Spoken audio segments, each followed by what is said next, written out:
I was walking into the forest with my grandmother one morning. It was so beautiful and peaceful.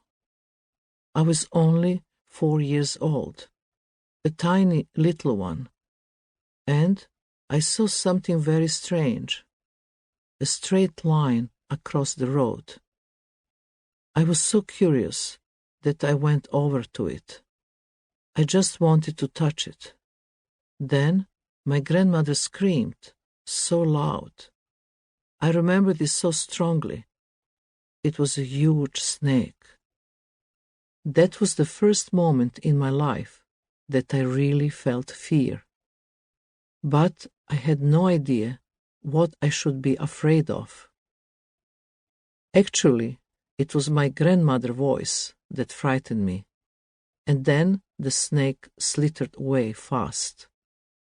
It is incredible how fear is built into you by your parents and others surrounding you.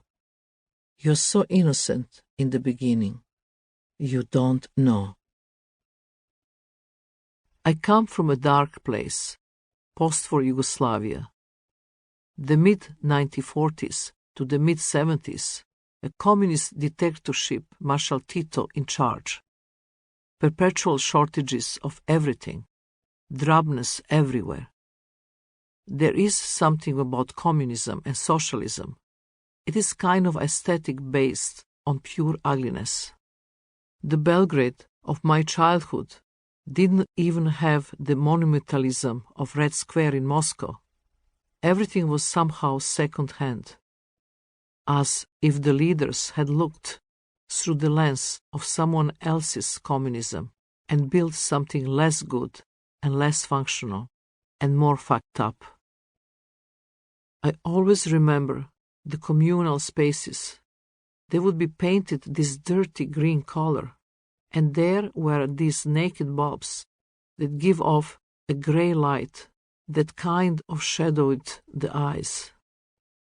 The combination of the light and the color of the walls made everyone's skin yellowish, greenish, like they were liver sick. Whatever you did, there would be a feeling of oppression and a little bit of depression. All families lived in these massive, ugly apartment blocks. Young people could never get an apartment for themselves, so every flat would contain several generations. The grandmother and the grandfather, the newlywed couple, and then their children. It created unavoidable complications. All these families jammed into very small places. The young couples had to go to the park or the cinema to have sex and forget about ever trying to buy anything new or nice. A joke from communist times. A guy retires, and for having been such an exceptional worker, he's awarded, instead of watch, a new car. And they tell him at the office he's very lucky. He will get his car on such and such a date in 20 years. Morning or afternoon? The guy asks. What do you care? The official asks him.